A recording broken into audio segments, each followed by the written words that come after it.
만나면 좋은 친구 광주문화방송이 7시를 알려드립니다.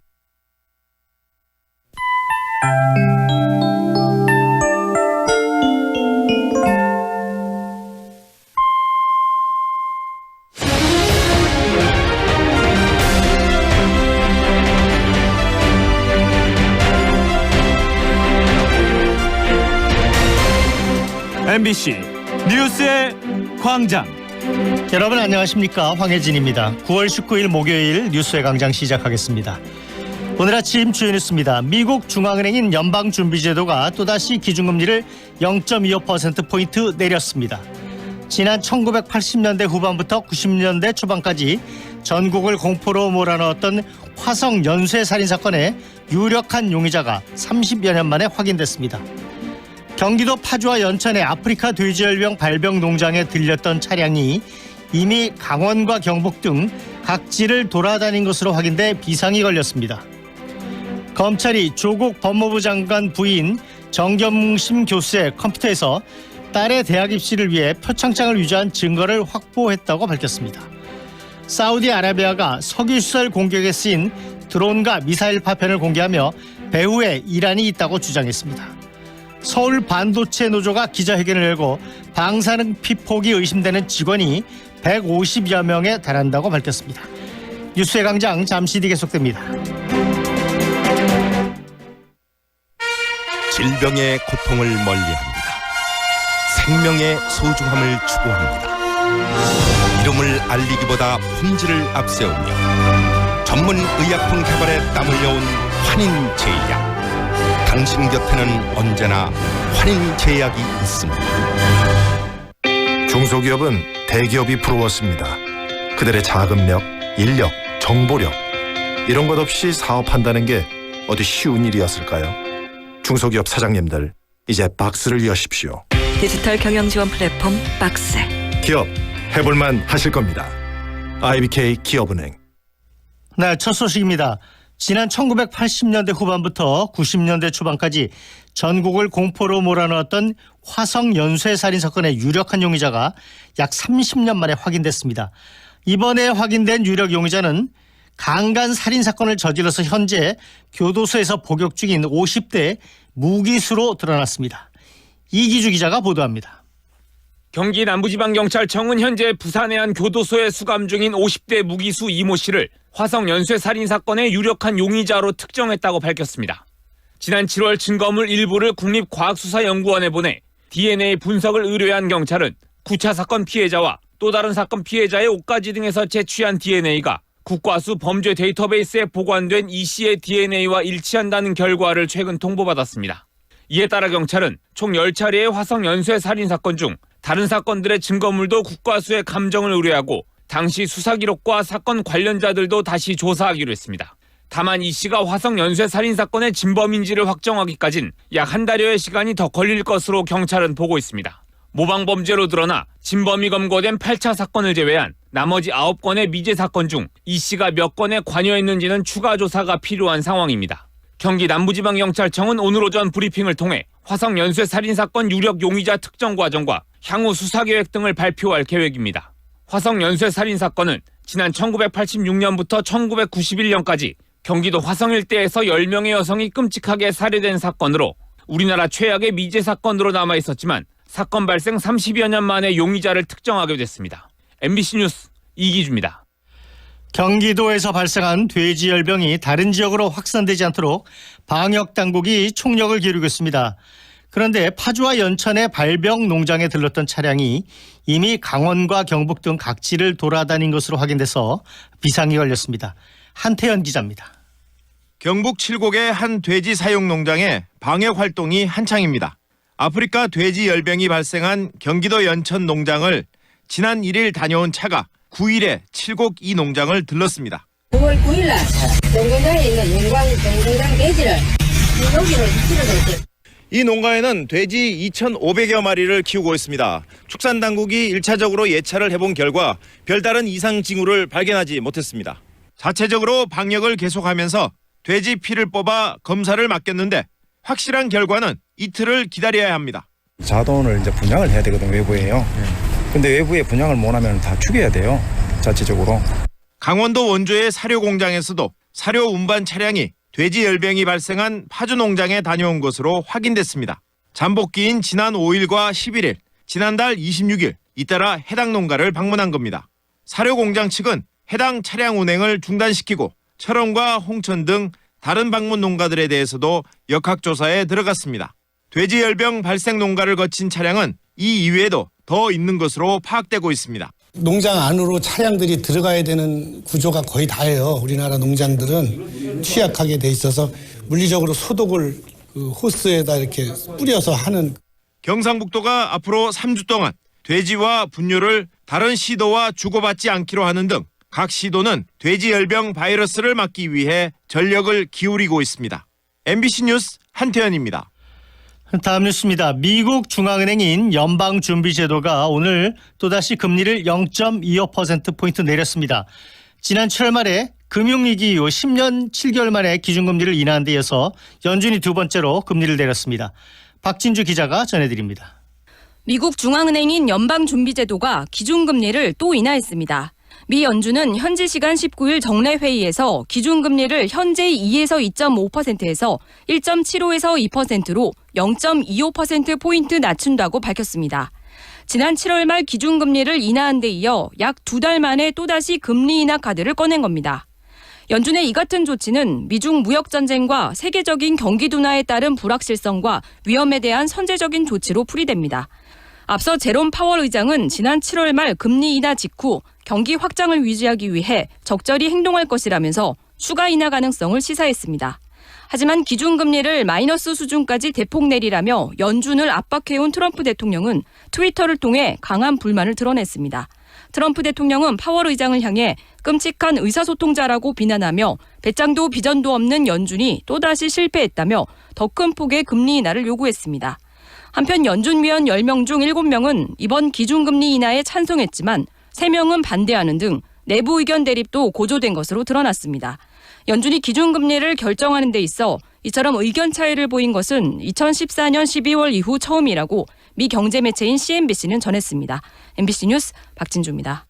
사우디아라비아가 석유시설 공격에 쓰인 드론과 미사일 파편을 공개하고 이란이 배후에 있는 게 확실하다고 주장했습니다. 폼페이오 미국 국무장관도 이란이 전쟁 행위를 벌였다고 비난했습니다. 트럼프 대통령은 이란에 대한 추가 제재를 지시했습니다. 이 소식은 워싱턴에서 박성호 특파원이 보도합니다. 사우디아라비아군은 피격된 석유시설 현장에서 드론 25대와 미사일의 파편을 확보했다며 언론에 공개했습니다. 석유시설 감시 카메라 영상에 나타난 무기의 궤적을 근거로 대며 이란이 배후라는 점은 부인할 수 없는 사실이라고 주장했습니다. 사우디아라비아로 급파된 폼페이오 미국 국무장관도 이번 공격은 이란의 소행이라고 거듭 밝히며 전쟁 행위라고 주장했습니다. 미국 정보당국은 예멘 반군이 이번에 사용된 무기를 갖고 있지 않다는 걸 확신한다고 말했습니다. 트럼프 대통령은 트위터를 통해 이란에 대한 제재를 대폭 강화하도록 재무부 장관에게 지시했다고 밝혔습니다. 그는 볼턴의 후임으로 새 국가안보보좌관에 지명한 로버트 오브라이언과 함께 기자들 앞에 나서 전쟁이라는 최후의 선택까지 가기 전에 많은 선택이 있다고 밝혀 당장 군사행동보다는 경제적 압박에 무게를 뒀습니다. 이란은 공격 배후 주장을 거듭 부인하고 있고 예멘 반군은 사우디 공격에 이어 아랍에미리트를 공격할 준비가 돼 있다고 위협했습니다. 공격 주체를 놓고 논란이 계속되는 상황에서 유엔은 사우디 공격과 관련한 조사를 위해 현지의 전문가들을 파견할 예정이라고 AFP 통신이 보도했습니다. 워싱턴에서 MBC 뉴스 박성호입니다. 황우혜진 앵커가 진행하는 MBC 뉴스의 광장입니다.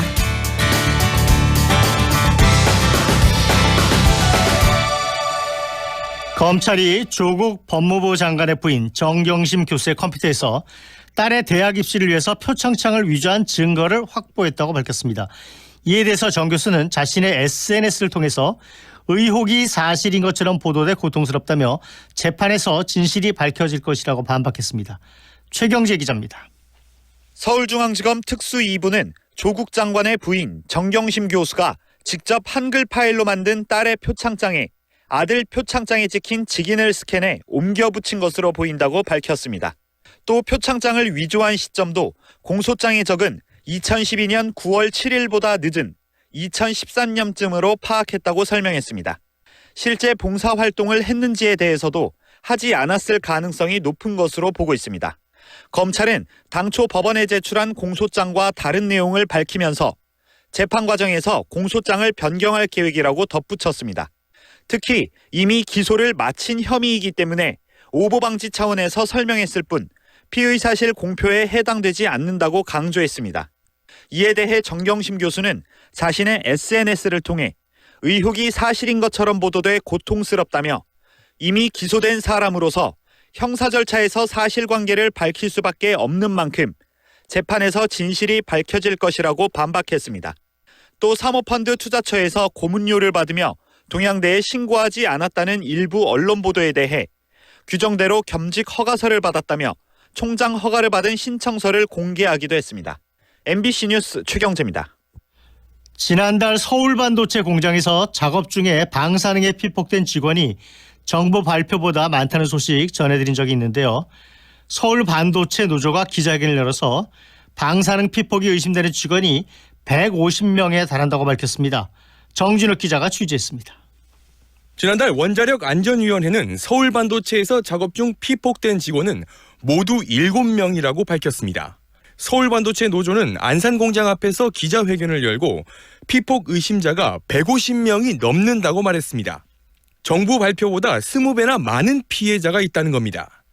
이 공장에서는 방사선을 이용해 제품을 검사하는데 반드시 차폐문을 닫고 작업을 해야 합니다. 그러나 많은 작업자들은 인터락, 즉 안전장치를 해제하고 문을 열고 작업하다 피폭됐습니다. 노조 측은 서울 반도체 간부가 작업 속도를 높이기 위해 이런 지시를 내린 거라고 증언했습니다. 가장 심각한 피폭 피해를 입은 용역 직원입니다. 하루에 10시간씩 방사능이 나오는 줄도 모른 채 작업하다 손끝이 변하고 손톱까지 빠졌습니다. 입사한 지 일주일 만에 작업 중 손에 통증이 느껴진다고 호소했지만 그의 말은 무시됐습니다. 다른 사람들도 작업을 하고 했는데 며칠 하고서 아프다는 게 말이 되냐 이런 식으로 얘기를 하더라고요. 손뿐 아니라 작업이 잘 되고 있는지 확인하기 위해 머리를 집어넣는 직원들도 많았다고 말합니다. 불량이 났었을 때 그 칩에 대한 불량 스티커를 붙여야 되는데 그 스티커를 붙이려면 아무래도 몸이 들어가야 돼서 이제 얼굴도 좀 들어가게 되고 장비하는. 노조 측은 서울 반도체 측이 진상조사보다는 이런 사실을 숨기고 입막음하려 했다고 말했습니다. 사측이 피해 규모를 조사하기 위해 설문조사를 하는 과정에서도 부당한 압력이 있었다고 말합니다. 반강제적 설문지 내용 제작성을 요구하며 사측은 설문지 내용을 은폐 조작하였습니다. 원자력 안전위원회의 조사 과정도 도마 위에 올랐습니다. 원안위는 1, 2차 조사를 통해 피폭자가 6명에서 7명 수준이라고 말해오다 이번 주부터 뒤늦게 피폭자가 100명이 넘을 수 있다며 재조사를 시작했습니다. 채식자를 포함해서 한 100여 명에 대해서 지금 설문조사와 면담조사를 진행하고 있습니다.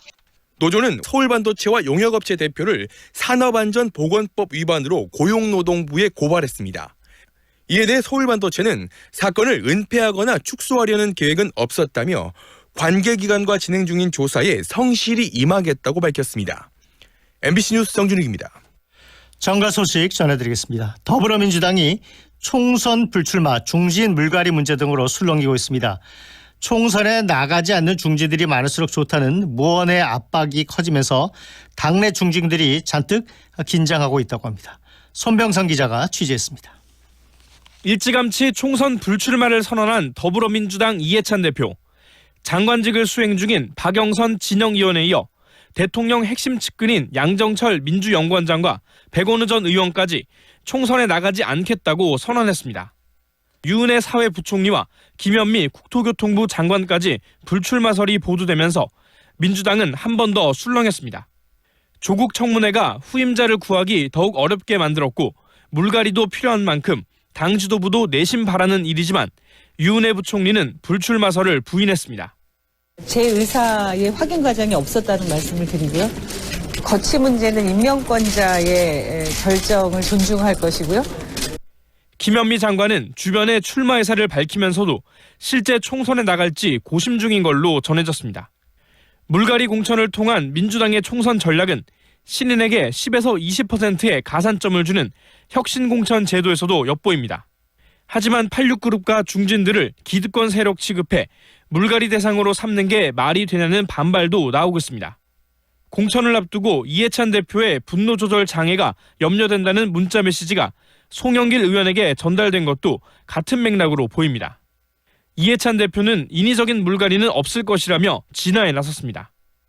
요즘에 언론에 보도되는 무슨 이상한 뉴스들이 있는데 그런 거에 흔들리지 마시고 영입인재의 경쟁력도 검증되지 않은 상황에서 중진들만 물갈이하면 총선은 더 어려워질 거란 반론도 적지 않아 총선이 다가올수록 논란은 커질 것으로 보입니다. MBC 뉴스 손명산입니다. 간추린 뉴스 연민주 리포터가 전해드립니다. 미국 주요 기업 최고 경영자 CEO 모임인 비즈니스 라운드 테이블이 올해 미국 경제 성장률을 2.6%에서 2.3%로 낮춰 잡은 것으로 나타났습니다. 경제매체 CNBC 보도에 따르면 이 모임 소속 CEO들을 대상으로 한 설문조사 결과 중국과의 무역 전쟁과 지지부진한 멕시코, 캐나다와의 자유무역협정 비준 등에 따라 경제 성장률 전망치를 0.3%포인트 하향한 것으로 확인됐습니다. 특히 소속 CEO 회원들의 절반 이상은 중국과의 무역 전쟁이 매우 부정적으로 자신들의 사업에 영향을 미친다고 답했고 제조업 부문 CEO의 40%는 시설 투자에 타격을 받는다고 응답한 것으로 조사됐습니다. 도널드 트럼프 미국 대통령이 현지 시간 18일 존 볼턴 전 백악관 국가안보보좌관의 후임으로 로버트 오브라이언 인질문제 담당 대통령 특사를 임명했습니다. 트럼프 대통령은 자신의 트위터 계정을 통해 임명 사실을 알리면서 현재 미 국방부의 인질문제 담당 대통령 특사로서 성공적으로 근무한 로버트 오브라이언을 신임 국가안보보좌관으로 발표하게 돼 기쁘다며 나는 로버트와 열심히 일해왔고 그는 일을 정말 잘할 것이라고 덧붙였습니다. 서울대와 고려대, 연세대 학생들이 오늘 저녁 각 대학 캠퍼스에서 조국 법무부 장관 사퇴를 촉구하는 촛불 집회를 엽니다. 이른바 스카이로 불리는 세 개 대학이 같은 날 촛불 집회를 여는 건 조국 장관을 둘러싼 논란이 불거진 이후 처음입니다. 고려대와 연세대에선 저녁 7시 각각 안암 캠퍼스 중앙광장과 신촌 캠퍼스 학생회관 앞에서 촛불 집회가 열리고 서울대생들은 이보다 1시간 늦은 저녁 8시 학생회관 앞 광장에서 조 장관의 사퇴를 촉구하는 집회를 가질 예정입니다. 오늘 세 학교의 집회는 모두 총학생회 주관이 아닌 일반 학생과 졸업생들의 주도로 진행됩니다. 서울 강남경찰서는 여성의 집 앞에 몰래카메라를 설치한 혐의로 50대 남성을 붙잡아 수사하고 있습니다. 오늘은 전국이 맑은 가운데 내륙을 중심으로 낮과 밤에 일교차가 크겠습니다. 아침까지 동해안에는 가끔 비가 오겠고 강원 산지와 내륙 지역에는 곳에 따라 안개가 끼겠습니다. 낮 최고 기온은 서울 26도, 부산 25도 등 전국이 22도에서 27도의 분포로 어제보다 낮겠습니다. 바다의 물결은 서해 먼바다에서 최대 4m로 일겠고 동해와 남해 먼바다에서는 최대 3m로 일겠습니다. 목요일 뉴스의 광장 마치겠습니다. 함께해 주신 청취자 여러분 고맙습니다.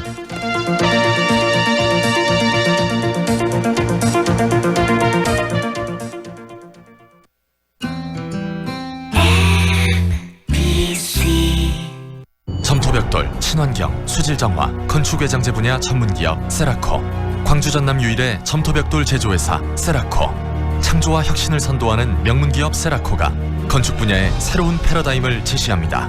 고객과 함께 행복한 내일을 건설해 나가겠습니다. 나주 061-331-9000번 세라코. 가드레일, 중앙분리대, 교량난간, 방음판 전문 제조기업 가스코. 전 임직원이 장인정신과 사명감으로 안전한 도로 환경을 만들기 위해 최선을 다하겠습니다. 창조와 혁신을 주도하며 고객에게 신뢰받는 기업 가스코가 해내겠습니다. 화순 061-370-2056. 상무와 수완이 가까운 프리미엄의 중심 무진로 지나리체 리버뷰가 옵니다. 무등산 영산강 특급 조망 원스톱 중심 생활을 누리는 명품 중대형 무진로 지나리체 리버뷰 062-223-0002 진화건설. 낭만 항구 목포를 즐기는 색다른 체험 목포 해상 케이블카. 눈앞에 다도해가 펼쳐지는 황홀한 해상 파노라마. 유달산과 고화도를 잇는 3.2km. 40분간의 짜릿한 즐거움이 시작됩니다. 목포 해상 케이블카. 대한민국에는 5천만 개의 방송국이 있습니다. SNS라는 방송국, 무심코 올린 글과 정보에도 책임이 따릅니다. 상대를 비방하는 글은 피하죠. 정확한 뉴스인지 꼭 체크해봐요. SNS는 또 하나의 미디어. 당신의 SNS는 온에어 가능합니까? 공익광고협의회. 지금 시각은 7시 20분입니다.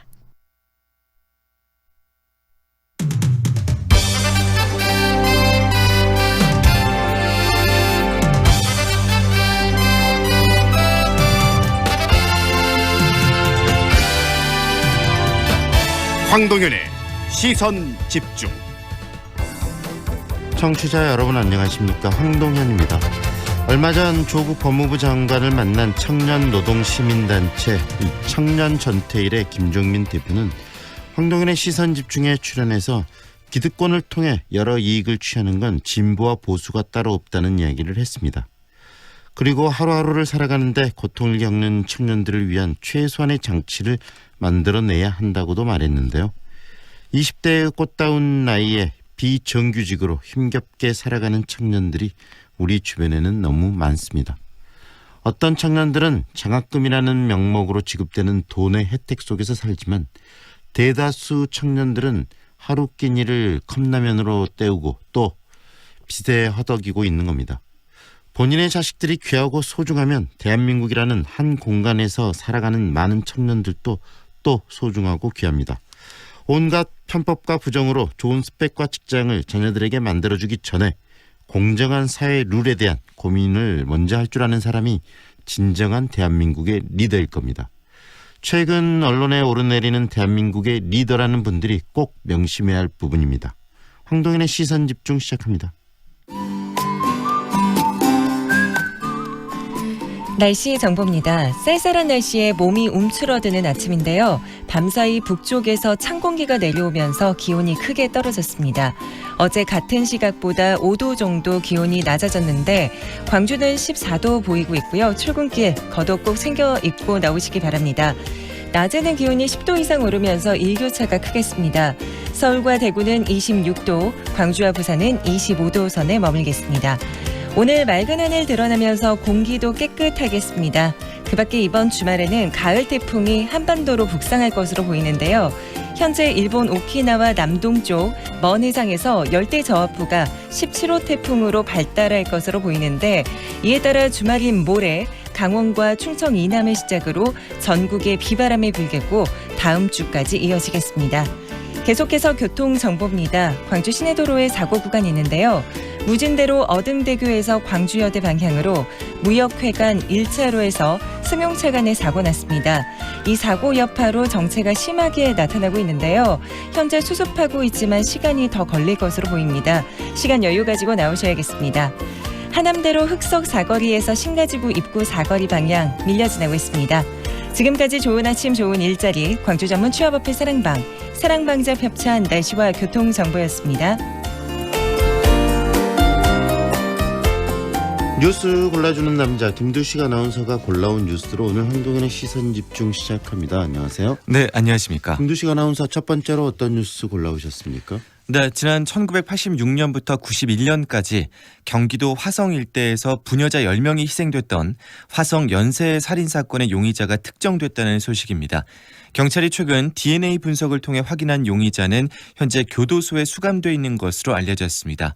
공소 시효는 이미 지났지만 국민들의 관심이 워낙 컸던 만큼 진상을 밝히는 차원에서 경찰은 용의자가 누구인지 오늘 오전에 브리핑할 예정입니다. 네, 국내 최악의 영구 미제 사건으로 꼽혀왔던 사건인데요. 네. 화성 연쇄 살인 사건의 유력 용의자가 교도소에 수감돼 있었다는 거 아니겠습니까? 맞습니다. 최근 DNA 기술의 발달로 아주 오래된 증거물들도 다시 재분석을 의뢰하면 DNA가 검출된다는 사실을 착안해서 경찰이 창고에 보관돼 있던 피해 여성의 속옷을 국과수에 최근 다시 의뢰한 건데요.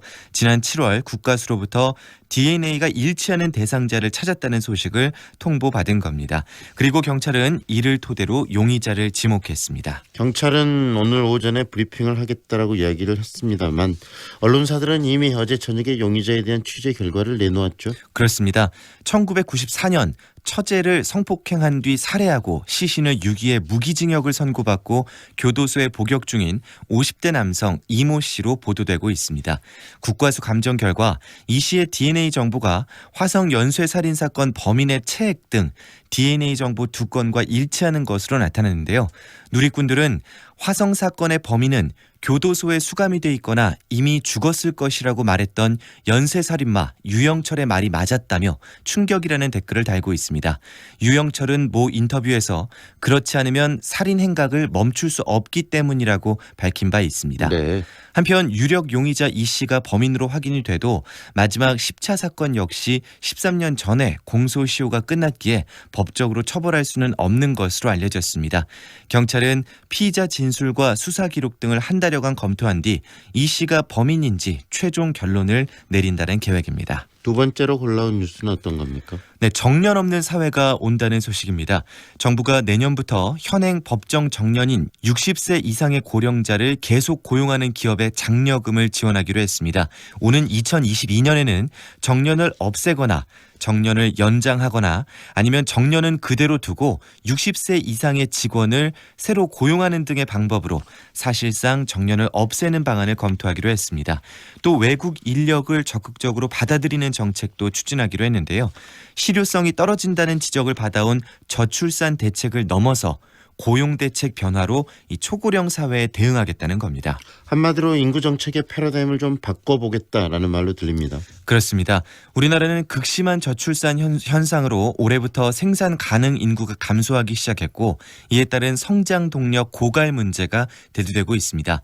정부는 2000년대 이후 저출산 대책에 100조 원 이상을 쏟아부었지만 목표였던 출산율 반등은 이끌어내지 못했고 지난해에는 끝내 합계 출산율 0.98명으로 세계 꼴찌를 기록하기도 했습니다. 이에 이번 대책은 정부가 인구 감소와 고령화를 현실로 인정하고 이 같은 인구 구조 변화에 적응하는 현실적인 방안을 내놨다는 분석입니다. 그리고 앞으로 더 세밀한 정책들을 발표할 예정인데요. 네. 인구 감소에 맞춰 교사 정원을 줄이고 교육 체계를 개편하는 방안, 그리고 귀화자에게 군복무 의무를 확대하고 여군을 늘리는 방안, 또 노후 대비를 위해 퇴직, 개인, 주택연금을 활성화하는 방안 등을 발표할 것으로 전망됩니다. 네, 오늘의 마지막 뉴스, 골라온 마지막 뉴스는 어떤 겁니까? 네, 정부와 더불어민주당이 현재 2년으로 보장된 주택 전월세 기간을 4년 이상으로 늘리는 방안을 추진하겠다고 밝혔습니다. 세입자가 재계약을 요구하면 특별한 이유가 없는 한 집주인이 이를 받아들여야 하는 계약갱신 청구권을 통해서 세입자의 권리를 강화하겠다는 겁니다. 문재인 대통령의 대선 공약이기도 했었는데요. 네. 기간이 정확히 어떻게 됩니까? 일단 지금으로서는 2년 계약을 한 번 더 연장하는 방안이 유력한데요. 주거지를 선택할 때 학군이 가장 큰 고려 대상임을 고려해서 2년씩 최대 3번 또는 3년씩 2번의 방식으로 최대 6년까지 늘리는 방안도 논의가 되고 있습니다. 네, 서민들의 주거 불안을 일정 부분 해소할 수 있을 것 같다는 생각도 드는데요. 네. 집주인이 그런데 전세나 월세를 대폭 올리려 하지 않을까요? 맞습니다. 세입자들은 당장 환영하는 분위기이긴 한데요. 반면 임대인들이 계약 때부터 미리 4년치 인상분을 한 번에 반영해서 임대료가 급등할 거라는 우려가 나옵니다. 정부와 여당은 인상률을 5% 안팎으로 제한하는 전월세 상한제를 검토하겠다라는 입장이지만 전월세 상한제가 실시되더라도 갱신할 때에만 적용될 뿐 새로운 계약에서는 얼마든지 값을 올릴 수 있기 때문입니다. 또 계약 주기가 2년에서 4년으로 길어지다 보니 인기 지역의 경우 전월세 매물이 품귀를 빚을 수 있고 이사가 줄면서 부동산 업자나 인테리어 업계, 이삿짐 업계 등 관련 산업에도 영향을 줄 가능성이 있다는 분석입니다. 조국 법무부 장관 취임 후 첫 당정협의에서 이런 방안을 결정한 건 서민층을 위한 개혁을 서둘러서 민심을 다독이겠다는 뜻으로 읽혀집니다. 네, 여기까지 듣겠습니다. 수고하셨습니다. 고맙습니다.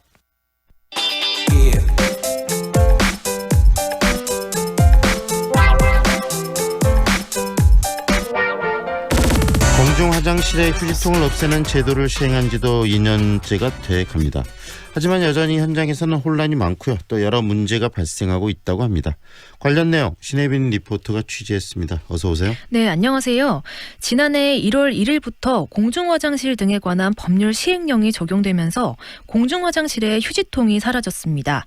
행정안전부에서는 화장실 내부의 휴지통이 악취와 해충 발생을 유발하고 질병 발생의 원인이 되기 때문에 휴지통 없는 화장실을 추진했다고 합니다. 네, 화장실에 있는 휴지통이 많은 또 이용자들에게 불쾌감을 줬던 게 현실이기 때문에 그런 면에서 일단 취지는 공감이 되네요. 네, 과거 우리나라는 화장실에서 물에 녹지 않는 질이 안 좋은 화장지와 신문지 사용으로 인해 휴지통을 사용하는 관습이 생겼다고 합니다.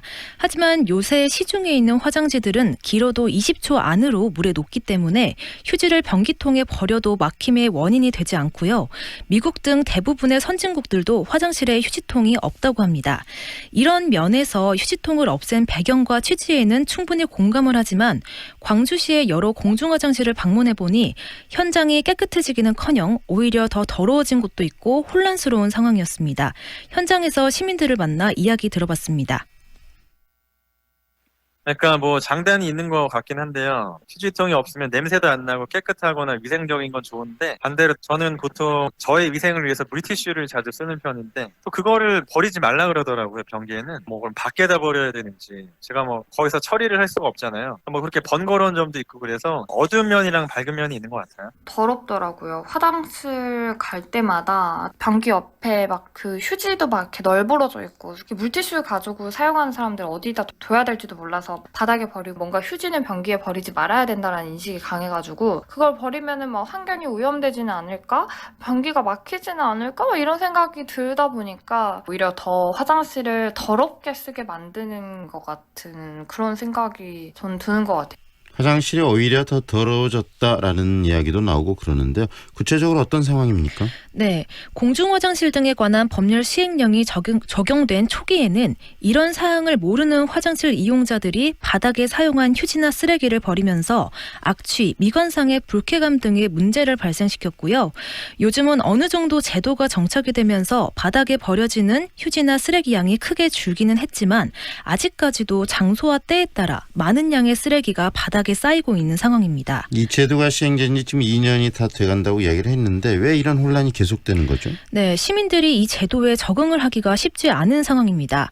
현재 이 제도가 공중화장실에만 적용이 되기 때문인데요. 공중화장실이란 공공기관이 관리를 하는 화장실을 말합니다.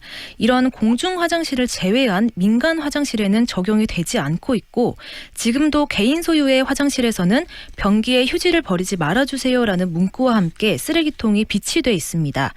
그리고 만약 공중화장실에서 이 제도를 위반하고 휴지통을 둔 것이 적발되면 처음에는 개선 명령, 시정 명령을 내리고 그래도 개선되지 않으면 100만 원 이하의 과태료를 부과하게 되어 있습니다. 하지만 아직까지 과태료를 부과한 사례는 없는 상황입니다. 행정당국이 좀 더 적극적으로 계도도 하고 홍보도 하고 그다음에 여러 가지 과태료나 이런 조치도 취해야 되는데 그렇지 않고 있기 때문에 이런 부분이 더 혼란스럽지 않는가라는 생각이 드는데요. 일단 하나 궁금한 부분들이 민간 화장실도 이런 부분을 좀 추진하면 좋을 것 같은데 왜 공중 화장실에서만 적용이 되는 거죠? 네, 행정안전부에 따르면 민간에까지 강제하는 것은 재산권 침해 등 과도한 규제가 될 수 있어서 신중한 입장을 취하고 있다고 합니다. 하지만 이렇게 기준이 모호한 상황에서 제도가 정착하기에는 더욱 오랜 시간이 걸릴 것으로 보여집니다. 그리고요, 이 또 여자 화장실의 경우에 이 더 문제들이 많이 발생한다는데 그 이야기도 좀 들려주세요. 그렇습니다. 실제로 남자 화장실보다 여자 화장실에서 발생하는 문제가 더 많았는데요. 공중 화장실 등에 관한 법률 시행령에 따르면 여자 화장실에는 위생용품 수거함을 설치하는 게 의무입니다.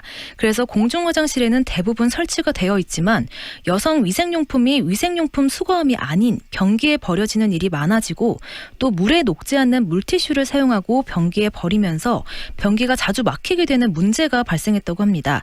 이런 문제로 광주의 한 다중이용 시설에서는 여자 화장실에만 휴지통을 비치하고 있다고 하는데요. 관계자의 이야기 직접 들어보시죠.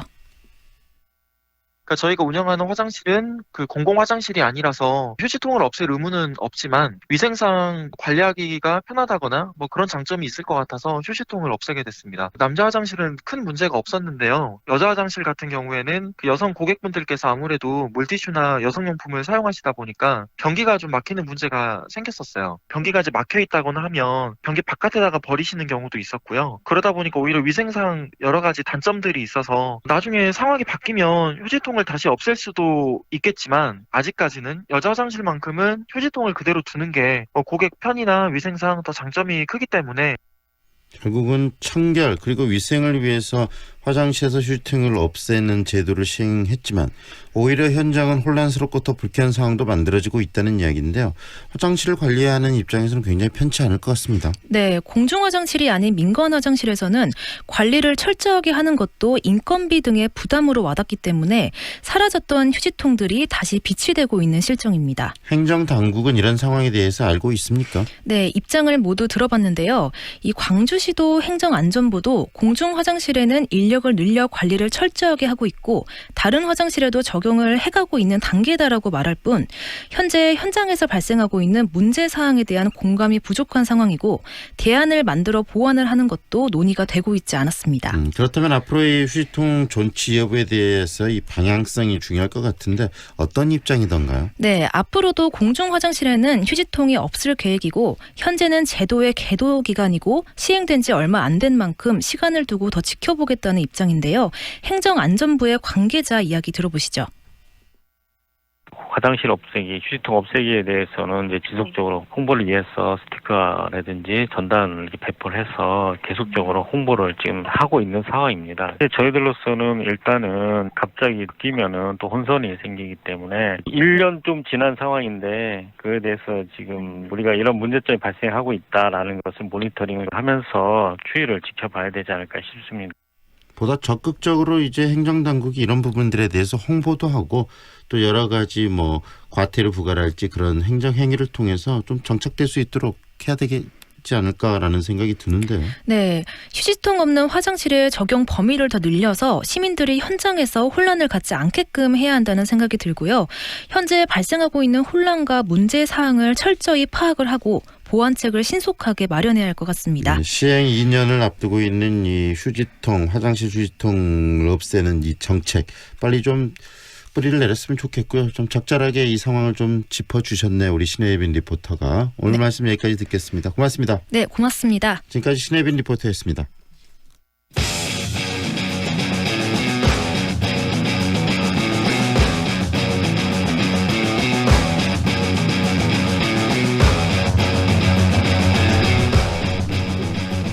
호남 출신으로 한국 현대사의 중심에 있었던 대표 정치인 바로 김대중 전 대통령인데요. 김대중 대통령의 삶과 사상을 이해하고 또 미래 대한민국과 호남을 이끌어갈 정치 지도자의 모습을 그려보는 시간. 최영태의 김대중 특강 오늘 7번째 시간입니다. 전남대학교 사학과 최영태 교수와 오늘도 함께합니다. 어서 오세요 교수님. 예, 안녕하십니까. 교수님 오늘 주제부터 간단히 짚고 들어갈까요? 어떤 이야기 중심으로 해주실 생각이세요? 예, 오늘은 1970년대 중후반에 김대중 대통령의 어떤 시련에 대해서 말씀드리도록 하겠습니다. 김대중 대통령의 시련. 지난주에도 저희들이 그 71년이었죠. 이 선거 이후에 김대중 대통령의 시련에 대한 이야기를 했었는데 그 이야기를 좀 더 이어간다는 말씀으로 들리는데요. 73년 동경에서 납치되어 바다에 버려지기 직전 구조됐었고요. DJ를 죽이지 못하고 실패한 이 중앙정보부는 DJ를 또 한국으로 데려왔다는 이야기도 해주셨었는데 강제로 한국에 돌아온 후 DJ 생활은 어땠습니까? 박 정권은 DJ를 집에 연금을 시켰습니다. 그래서 외부인의 출입을 차단시켰고 또 DJ가 밖에 나가는 것도 차단했고요. 1974년 2월에 DJ 부친이 사망을 했거든요. 하이도에서 장례식이 있었는데 거기 장례식에도 참석하지 못하게 했어요. 아주 비정한 정권이었죠. 그리고 이제 DJ가 동경에서 8월 8일 날 납치되어 가지고 13일 날 이제 서울로 돌아오게 되잖아요. 이번 DJ 서거 10주기 기념식 때 이용섭 시장님이 내년부터 DJ가 생환했던 8월 13일부터 서거했던 18일까지 DJ 평화 주간을 설정하겠다 네네. 이렇게 했었는데 네. 그 13일이라는 게 바로 집으로 돌아온 날이었습니다. 이용섭 시장께서 이야기한 그 기간이 참 의미가 또 있는 기간이네요. 그렇게 부친의 사망 장례식에도 참석하지 못하게 만드는 이 박정희 정권, 그리고 70년대 유신 체제 하에서도 그런 그 엄혹한 그 기간이었지만 민주화 운동이 활발하게 일어나는 상황 또 아니었겠습니까? 당시 민주화 운동에 대한 설명도 좀 해주세요. 예, 유신 체제는 그 집회라든가 이런 걸 엄격히 제한했음에도 불구하고 학생들이 계속 시위를 하게 되죠. 그러자 박 정권은 유신 체제 헌법만 가지고는 안 되니까 이제 긴급 조치를 연속 선포를 하게 됩니다. 그래 1974년도에 이제 전국의 대학생들이 유신 체제를 비판하는 그런 시위를 모의를 하게 되어요. 그것이 사전 적발되어 가지고 이 박 정권은 당시 시위 모의에 참여했던 서울대생 유인태, 이철 씨 등을 갖다가 사형까지 연도를 하게 되죠. 또 이때 이제 정동영, 이해찬 씨 등도 모두 중형을 선고받고 감옥살이를 하게 됩니다.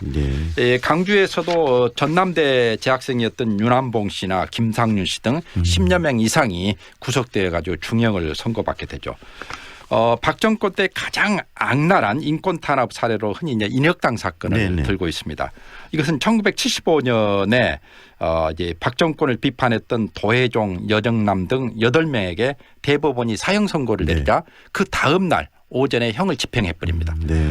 근데 그 당시 이제 사형당한 사람 중에 이 여정남 씨 같은 경우는 경북대 학생회장을 역임했고 당시 23살에 불과했습니다. 그런데 이런 사람들을 이제 사형에 처하게 되죠. 그래 2002년도에 김대중 정부 때 이 사건을 조사를 해가지고 이 사건은 중앙정보부에 의해서 조작됐다라고 밝혀내게 됩니다. 그리고 2015년도에는 대법원이 재심을 통해서 이들의 무죄를 선고를 하게 되죠. 그러나 이들은 이미 저 세상 사람들이 되어버렸잖아요. 이런 식으로 박 정권 때 많은 사람들이 죽고 감옥에 갔었습니다.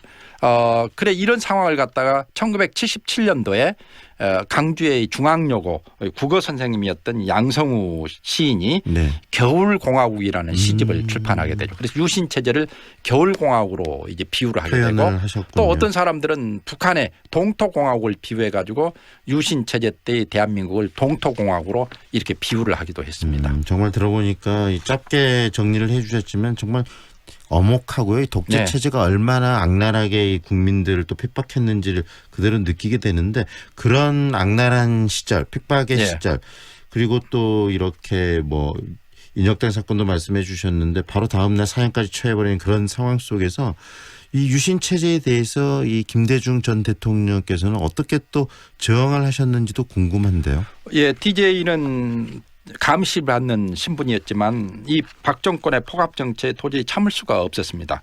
그래서 1976년 3.1절을 맞이해서 윤보선 전 대통령 그리고 함석헌 선생님 등등과 함께 민주 구국선언을 발표하게 됩니다.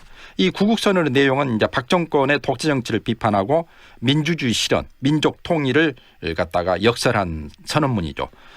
이 선언문으로 인해서 DJ는 구속이 됩니다. 그래서 대법원에서 이제 징역 5년을 선고받게 되죠. 박 정권은 DJ를 서울에서 가장 멀리 떨어진 진주교도소에 수감을 하게 됩니다. 그런데 DJ는 추위에 굉장히 약했다고 그래요. 그래서 이희호 여사는 DJ가 감옥에 있는 동안 남편을 생각하며 겨울에 방에 불을 넣지 않고 잤다고 그렇죠. 보면은. DJ는 진주 교도소에 8개월 동안 수감되다가 서울대 병원으로 이감이 되게 됩니다. 그래서 여기에서 이제 1978년 12월 27일까지 2년 10개월 동안 이제 교도소와 서울대 병원에 수감되었다가 형 집행 정지로 석방되게 됩니다. 그런데 박 정권이 이 DJ를 형 집행 정지로 석방한 이유가 뭐냐 하면은 본인이 1972년에 유신 헌법에 의해서 대통령이 당선되잖아요.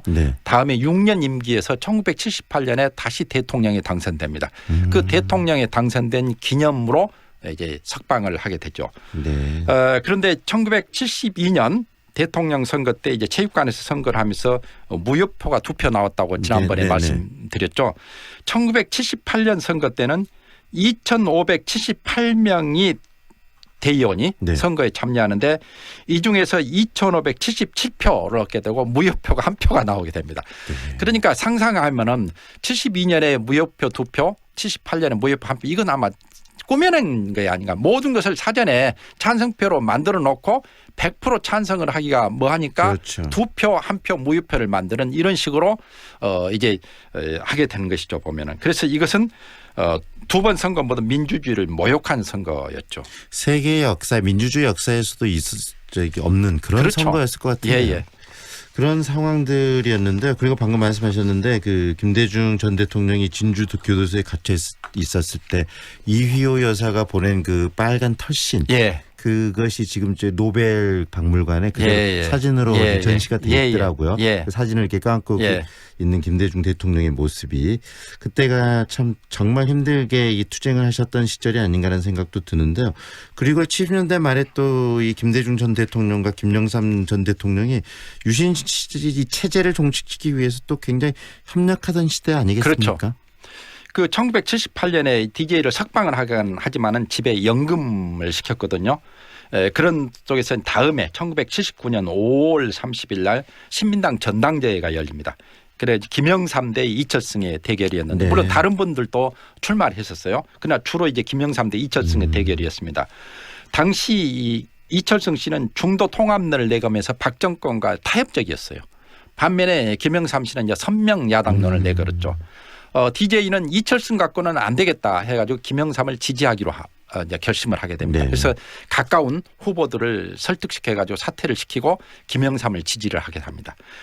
그리고 전당대 전날 김영삼 지지자들이 이제 한 곳에 여관에 모였었는데 DJ가 경찰의 감시를 뚫고 여기에 이제 참석을 하게 됩니다.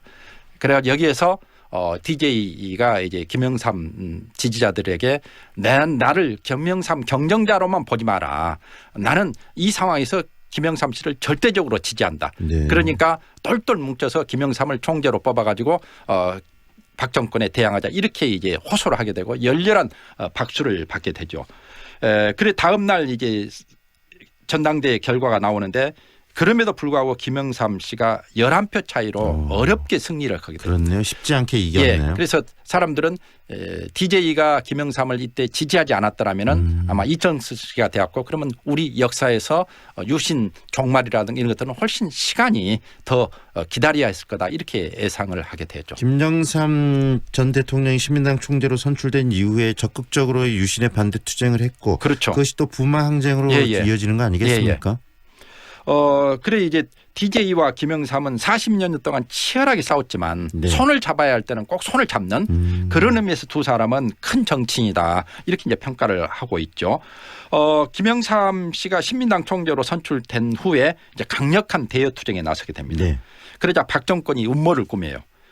그래 전당대회 때 부적격 대의원들이 참석했다라는 이런 이제 핑계를 대가지고 신민당 내 반대자들로 하여금 김영삼 씨의 총재 직무정지 가처분 신청을 법원에 제출하게 하고 법원이 이것을 받아들입니다. 그래서 이제 총재 직무가 정지가 되죠. 그러니 YS 즉 김영삼 씨가 화가 나가지고 외신 기자들을 모아가지고 이제 박정권을 비판하는 기자회견을 하게 됩니다. 국내 언론은 보도를 하지 않기 때문에 외신 기자들 앞에서 이제 기자회견을 해가지고 비판을 하게 되는 것이죠. 그런데 박정권은 이 외신 기자들 앞에서 대통령을 모욕했다 해가지고 국가원수 모독죄로 이제 시비를 걸게 되고 그래 이 공화당과 유신 정우회라 해서 박정희가 3분의 1을 이제 국회의원으로 추천하잖아요. 이들이 모이면 이제 3분의 2가 됩니다. 그래서 이들이 국회에서 김영삼 씨 의원직을 제명시켜버리죠. 그러니까 제1야당 총재가 바로 정권을 비판했다고 해서 이 사람을 제명시켜버리는. 그래 당시 박정권은 이미 이제 이성을 잃어버린 상태였어요. 그래 이 김영삼 씨 이제 정치적 거점이 부산 마산이잖아요. 그래 부산 마산에서 대학생 시민들이 들고 일어나게 됩니다. 이게 소위 말해 부마 항쟁이죠.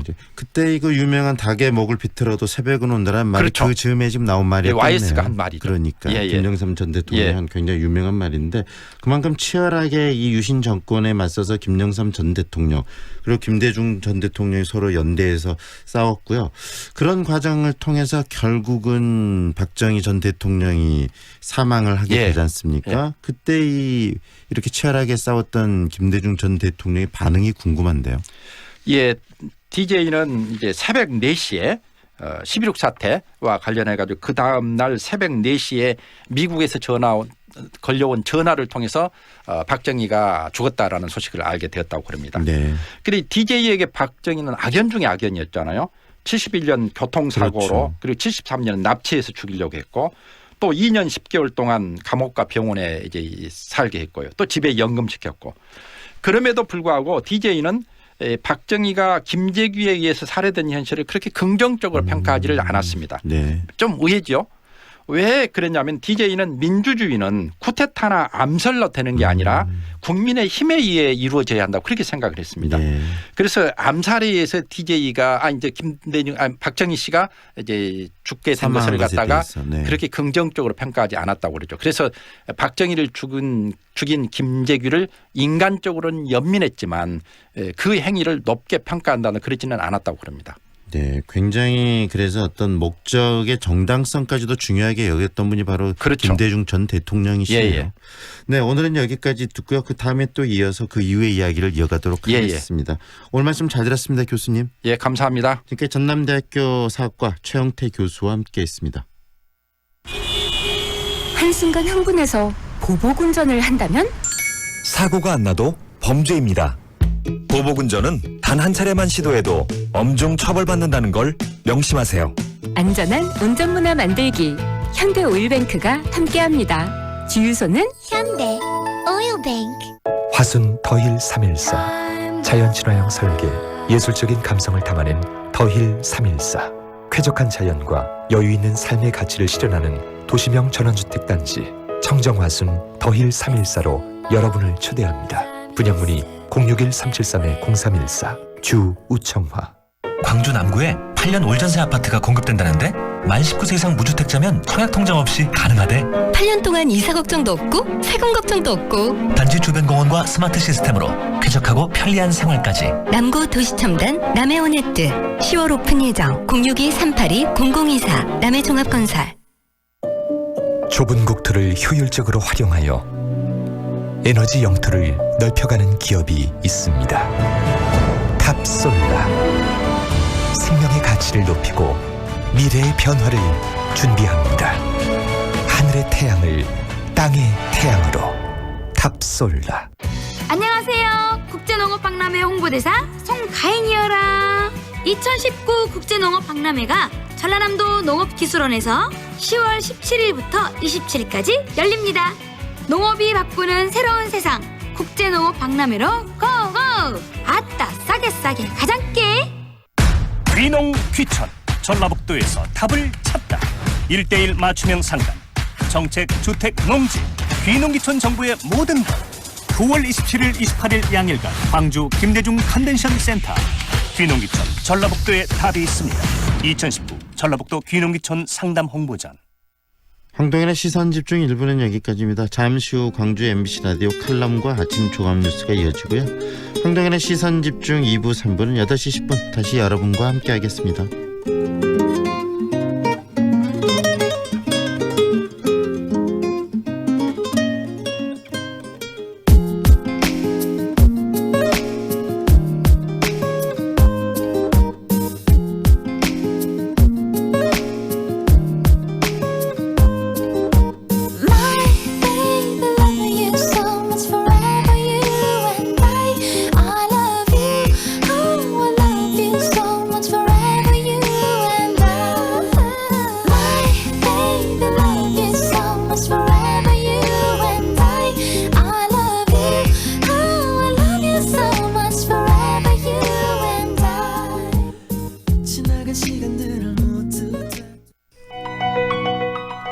광주 MBC 라디오 칼럼.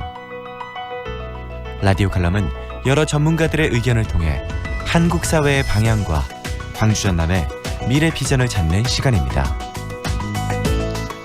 오늘은 광주 글로벌 모터스에 관하여란 주제로 광주 장애인 종합지원센터 김갑주 상임이사와 함께합니다. 요즘 우리 지역에서 광주형 일자리인 광주 글로벌 모터스 창사에 지역민뿐만 아니라 온 국민의 관심이 집중되고 있습니다. 그만큼 함께 살아가는 상생의 사회와 양질의 일자리를 만들어가는데 관심이 많은 것입니다. 광주형 일자리는 독일 슈투트가르트 지역에 있는 폭스바겐 생산 공장의 경영이 어려워져 폐업 위기에 놓였을 때 시민, 노동자, 경영자, 관이 함께 힘을 모아 아우토오천이라는 회사를 설립하여 전 직원들은 한 명도 해고자 없이 임금의 80%만 받기로 합의하고 공장의 생산과 고용을 유지하였던 것입니다. 그리고 모두가 함께 노력하여 경영을 정상화시킨 후 다시 폭스바겐으로 돌려준 사례를 벤치마킹하여 설립하게 된 것입니다. 처음 광주형 일자리가 제안되었을 때 시민, 노동자, 경영자, 그리고 광주시를 비롯한 이해관계자들은 서로의 이견이 많았습니다. 지금도 노동권이나 수익성을 비롯한 여러 가지 염려가 많지만 세관의 관심만큼 반드시 성공하여 함께 잘 사는 공동체의 모델을 만들어야 할 것입니다. 그리고 광주 글로벌 모터스는 당사자뿐만 아니라 지역 경제에 직간접으로 큰 도움이 되리라는 기대가 큽니다. 광주 글로벌 모터스는 직접 고용 1,000명, 하청을 비롯한 관계 고용이 12,000명에 달하여 광주 지역 경제 활성화에 큰 역할이 될 것입니다. 부디 광주형 일자리를 성공시켜 세계적인 모델을 만들어 가는데 모두가 동참하였으면 좋겠습니다. 그리고 그 길에 반드시 사회적 약자들이 함께 참여할 수 있는 기회가 있어야 한다고 생각합니다.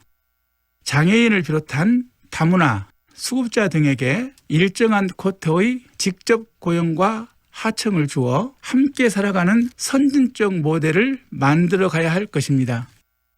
특정 세력들의 독점에서 벗어나 공정하고 정의로운 방법으로 기회를 주는 경영을 광주 글로벌 모터스가 실천하였으면 좋겠습니다.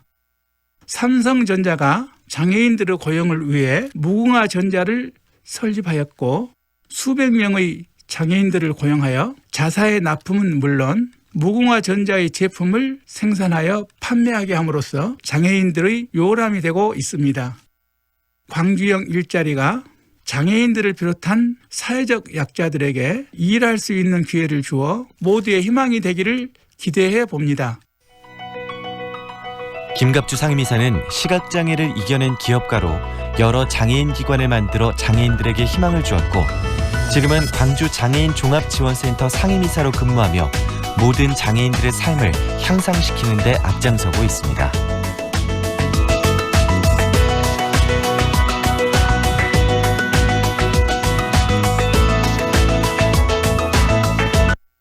지금 시각은 7시 57분입니다. 서민 전용 대출 햇살론.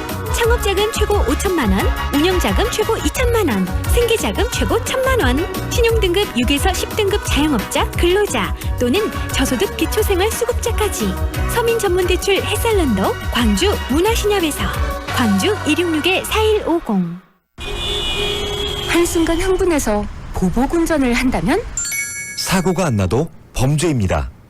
보복운전은 단 한 차례만 시도해도 엄중 처벌받는다는 걸 명심하세요.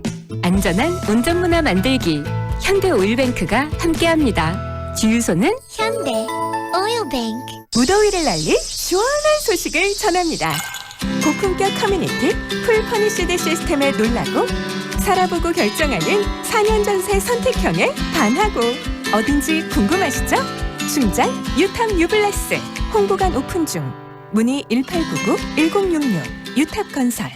광주 남구에 8년 올전세 아파트가 공급된다는데 만 19세 이상 무주택자면 청약 통장 없이 가능하대. 8년 동안 이사 걱정도 없고 세금 걱정도 없고 단지 주변 공원과 스마트 시스템으로 쾌적하고 편리한 생활까지. 남구 도시첨단 남해온해뜨 10월 오픈 예정 062-382-0024 남해종합건설. 무등산 북쪽에 둥지를 튼 광주광역시 북구 평촌마을. 바람 한 점, 구름 한 점도 쉬어가는 이 마을은 자연 그대로의 모습을 간직한 청정 생태마을입니다. 서산에 해가 지고 마을에 어둠이 내리면 이곳을 밝히는 또 하나의 작은 불빛. 반딧불이가 하늘에 별이 떨어져갖고 움직이는 느낌이 많이 들었어요. 스스로 빛이 낸다니까 되게 놀랍기도 하고 다음에 또 봤으면 좋겠다고 생각해요. 반딧불이가 있다라고 하는 건 광주 무등산이나 이 지역의 환경이 깨끗해지고 있다. 환경이 복원되고 있다. 저는 그렇게 생각합니다. 알수록 귀한 산 무등산. 무등산에 사라진 반딧불이가 돌아왔습니다. 광주 MBC 캠페인 무등산을 사랑하자.